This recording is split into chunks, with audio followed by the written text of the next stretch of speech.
మనోజ్, నువ్వు నా బిడ్డవి. లక్ష్మీ ప్రసన్న, విష్ణువర్ధన్ బాబు, మనోజ్ కుమార్. నిన్ను ఎలా పెంచానురా నేను? అందరికంటే నిన్నే గారాభంగా పెంచానురా. నీకే ఎక్కువ ఖర్చు పెట్టి చదివించాలని ప్రయత్నం చేశానురా. నువ్వు ఏది అడిగినా నేను నీకు ఇచ్చానురా. కానీ ఈ రోజున నువ్వు చేస్తున్న పని బిడ్డల గుండెల మీద తంతారంటారే, అలా తన్నేవరా. మనసు ఆవేదనతో కింగిపోతుందిరా. నేను మీ అమ్మ ఏడ్చుకుంటున్నావురా. జర్నలిజం ఉన్నది లేనిది, లేనిది ఉన్నట్టు రాస్తున్నారా. నువ్వు నన్ను కొట్టడం ఏంట్రా? నా బిడ్డ నన్ను తాకలా. ఇద్దరం ఘర్షణ పడ్డాం కొన్ని కారణాల వల్ల. ప్రతి ఫ్యామిలీలోనూ ఉంటాయిరా ఇవి. లేనివాడు ఎవరైనా ఉంటే ప్రపంచంలో ఒకరున్నారేమో, 1% ఉంటుందేమో. అటువంటి వాళ్ళ ఇంటికి వెళ్ళి కాళ్ళు గడిగి నిద్ర పూసుకోవచ్చు. భారత భాగవత రామాయణాలు చూశావు కదరా. ఏమిటిది? మీ అమ్మాయి ఎంత కుమిలిపోతుంది ఈ రోజున హాస్పిటల్ చేరింది. నీ వల్ల హాస్పిటల్ చేరుతాను. చూడు మనోజ్, నీకు అన్నీ ఇచ్చిన ఈ రోజున నువ్వు నా గుండెల మీద తనడమే కాకుండా అపకీర్తి తీసుకొచ్చావు. ఏదేదో రాశావు, ఏదేదో చెప్తున్నావు. కొంతమంది జర్నలిస్టులు ఉన్నది లేనిది, లేనిది ఉన్నట్టు రాసే వాళ్ళ తత్వం వాళ్ళకి. ఎందుకంటే టీఆర్పీ పెరగాలి. ఇది వాళ్ళ నైజం. మనం మార్చలేము. వాళ్ళందరి మీద మన కోర్టుకు వెళ్ళలేము. వాక్ స్వాతంత్రం అంటారు, ప్రజాస్వామ్యం అంటారు. ప్రజాస్వామ్యంలో కూడా కొన్ని హద్దులు ఉన్నాయి. ఇది నీకు తెలుసు అనుకున్నా. ఎంత మంచి నటుడివి నువ్వు. నీ భార్య మాటలు విని తాగుడికి అలవాటు పడిపోయావు.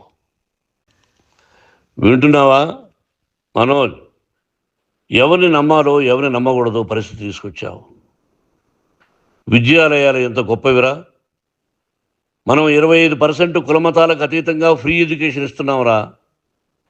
క్యాస్ట్ అనేది తీసేశానురా 92లో ప్రాస్పెక్ట్స్లో. నువ్వు చదువుకున్నావురా. అక్కడ చదువుకున్న బిడ్డలు IAS, IPS అయ్యారురా. ఎంతోమంది గొప్పవాళ్ళు అయ్యారురా. నువ్వు నటుడుగా ఎంతో గొప్పవాడివి.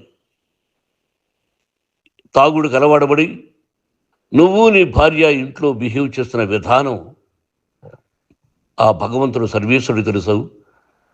భగవంతుడు చూస్తున్నాడు రా. నేను తప్పు చేసినా, నువ్వు తప్పు చేసినా, ఎవరు తప్పు చేసినా.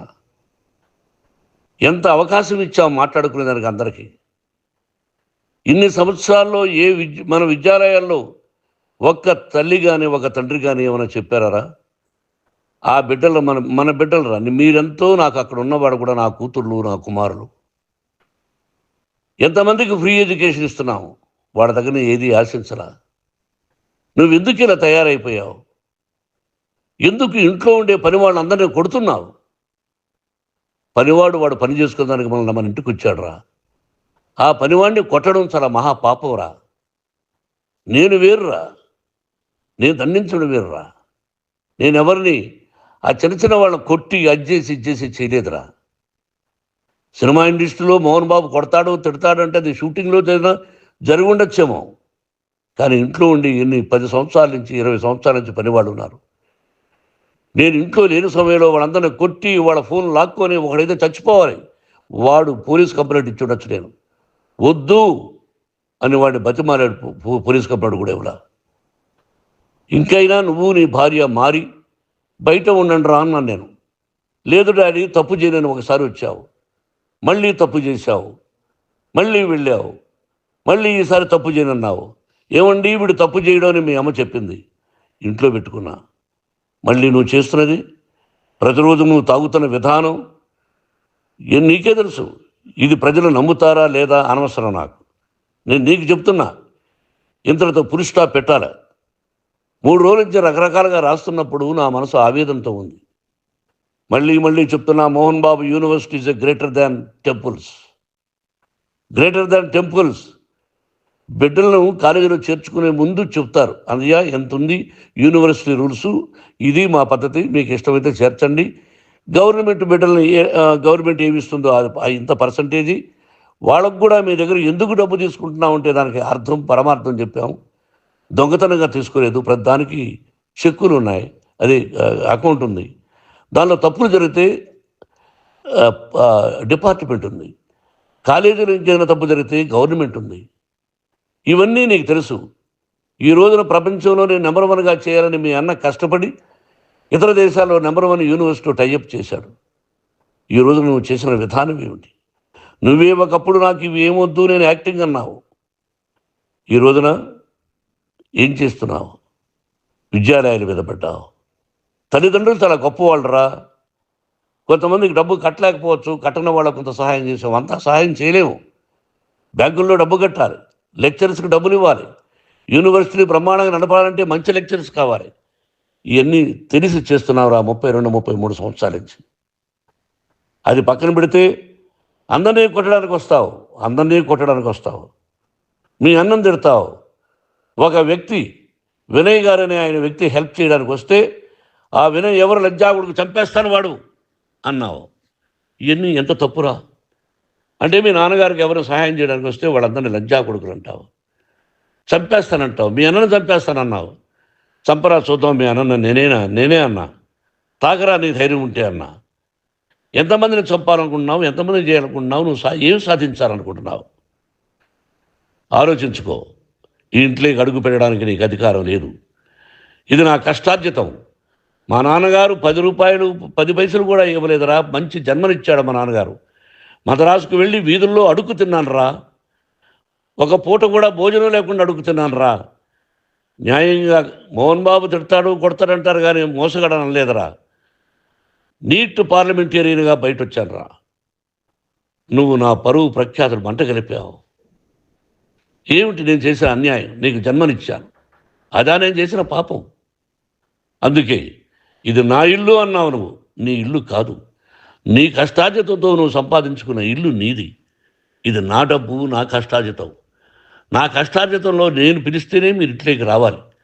అటువంటిది పోగొట్టుకున్నావు నువ్వు. ఆస్తులు అంటావా? ముగ్గురికి సమానంగా రాయాలా లేదా అది నా ఇష్టం. ఆస్తులు ఇస్తానా, లేకపోతే గంగపాలు చేస్తానా, లేకపోతే ఎవరికైనా దానధర్మాలు చేస్తానా, అది నాకు సంబంధించిందిరా. నా కష్టార్జితం రా. మీరు చేస్తున్న విధానం గుణగణాలు కావాలరా. మందు తాగచ్చురా. ఎంత తాగాలి? నేను కూడా 1 or 2 పెగ్స్ తీసుకుంటా. ఇది తప్పు కాదు, జనానికి తెలియాలి. నా డబ్బు ఇది. తాగి ఎవరిని కొట్లా, తాగి నేను తింటున్నా. అది ప్రజలకు అక్కర్లా. నేను తప్పు చేస్తేనే ప్రజలకు కావాలా. ఇవన్నీ ఉన్నాయిరా. ఇవన్నీ తెలుసుకో. జర్నలిస్ట్ సోదరులారా, మీకు నా గతాన్ని తెలుసు, నా భవిష్యత్తు, నేను ఎక్కడి నుంచి వచ్చాను కూడా మీకు తెలుసు. ఈ రోజున మీరు రాస్తున్న విధానం, నా బిడ్డ నన్ను కొట్టాడన్నారు. ఎంత తప్పు! ఈ రోజున నా బిడ్డ మీద కోపంతో అవును చెప్పచ్చు. కాదు, వాడు నా మీద చెయ్యెత్తలేదు. నేను ఘర్షణ పడ్డాం. ఘర్షణ వేరు, కొట్టుకోవడం వేరు. గాయాలతో హాస్పిటల్కి వచ్చి కుంటుకుంటుగా నడిచాడు. మళ్ళీ ఏమని పోలీస్ స్టేషన్కి వెళ్ళి చెప్పాడు. ఎవరో 2 ఉన్నారు, వాళ్ళిద్దరూ నా మీద దాడి చేశారన్నాడు. నా ఇంట్లో పనిచేస్తున్న వ్యక్తుల గురించి పోలీస్ స్టేషన్కి వెళ్ళి చెప్పవలసిన అవసరం అతనికి లేదు, హక్కు లేదు. పోలీస్ డిపార్ట్మెంట్ కూడా తెలుసుకోవాల్సిన విషయం. నా ఇంట్లో ఉండే వర్కర్స్ మీద నేను కంప్లైంట్ ఇవ్వాలి. నువ్వు పర్మిషన్ లేకుండా నా ఇంట్లోకి నువ్వు చొరబడి ఈ ఇల్లు నాదంటూ ఇంట్లో పనిచేస్తున్న వర్కర్స్ మీద కంప్లైంట్ ఇచ్చావు. అది ఎంతవరకు పోలీసు న్యాయమో రూల్సో చూద్దాం. పోలీస్ డిపార్ట్మెంట్ ఇంటికి వచ్చింది. వాళ్ళకి రాశాను ఉత్తరం, అయ్యా నేను సీనియర్ సిటిజన్ని, నాకు రక్షణ లేకుండా ఉంది నా బిడ్డ వల్ల, నా ఇంట్లో నుంచి నా బిడ్డను పంపించేసి ఇది నా ఇల్లని. వాళ్ళు నాకు సమాధానం ఇవ్వకపోగా ఎవరిని పట్టించుకోలేదు. ఇప్పుడు పోలీసు వాళ్ళు వచ్చి ఏమండి రూల్స్ ప్రకారం నా బిడ్డ ఇంట్లోకి రాకూడదంటే మాకు హయ్యర్ అథారిటీ వాళ్ళు ఫోన్ చేశారు, మీరు ఎవరిని స్టాప్ చేయొద్దండి, బయట నుంచి ఎవరైనా వస్తే వాళ్ళని స్టాప్ చేయండి అన్నారు. 2 రోజుల నుంచి 10 మంది 20 మంది వస్తున్నారు. వాళ్ళు అలా చూస్తూ నిలబడ్డారు. వాళ్ళు ఫోటోలు తీసుకున్నారు, వాళ్ళ మీద మళ్ళీ వదిలేస్తున్నారు. ఎవరిని నిందించాలి? But I give respect to the police department. వాళ్ళకి ఏ అధికారి ఫోన్ చేశాడో, ఆ అధికారికి ఏ పొలిటీషియన్ చేశాడో అది వాళ్ళకే వదిలేస్తున్నా. కాబట్టి వాళ్ళు పోలీస్ కంప్లైంట్ ఇచ్చినా కూడా మేము సంబంధం లేదని అంటున్నారు కాబట్టి నేను నా బిడ్డను నిన్ను నాపు చేస్తున్నా. నువ్వు ఇంట్లోకి వచ్చే అధికారం నీకు లేదు. నువ్వు వచ్చి నీ బిడ్డను తీసుకెళ్ళు. సంతోషం. నువ్వు రాలేదు, నీ బిడ్డను జాగ్రత్తగానే చూసుకుంటావు. Take care your daughter, that's all. మీ అమ్మ హాస్పిటల్లో అడ్మిట్ అయింది. రేపో ఎల్లుండో మీ అమ్మను పిలిపించి బాగైన తర్వాత ఇదిగో నువ్వు నీ కొడుకు బిడ్డను తీసుకెళ్ళి వాడికి అప్పచెప్పని చెప్తాను పోలీసు వాళ్ళ ఆధ్వర్యంలో. ఇది 100% జర్నలిస్టు సోదరులారా, పులి స్టాప్ పెట్టండి. మీకు కుటుంబాలు ఉన్నాయి, మీ యజమానులకు కుటుంబాలు ఉన్నాయి. మీ కుటుంబాల విషయాలు, మీ యజమానుల కుటుంబాల విషయాలు మేము ఎవరు జోక్యం చేసుకోవాలా. మేము నటీనటులం. మాది తప్పుంటే నటుడుగా నన్ను ఫెయిల్యూర్ అని రాయండి, నా నటన బాగలేకపోతే రాయండి. బట్ ఇంటి లోపల సందులో నుంచి చూస్తూ తప్పు చేస్తున్నామని ఉన్నది లేనిది ఉన్నట్టు రాయకండి. మీకు నా హృదయపూర్వక నమస్కారాలు. ఇన్ని రోజులు హృదయపూర్వకంగా ఎంకరేజ్మెంట్ చేశారు. ఆ ఎంకరేజ్మెంట్కు నమస్కారం చేసుకుంటూ I love you all. I love you police department. మీరు న్యాయంగా ధర్మంగా నడుచుకోండి, ఎవరికి తొత్తుల్లాగా ఉండొద్దండి అని మనవి చేసుకుంటూ నేను సెలవు తీసుకుంటాను.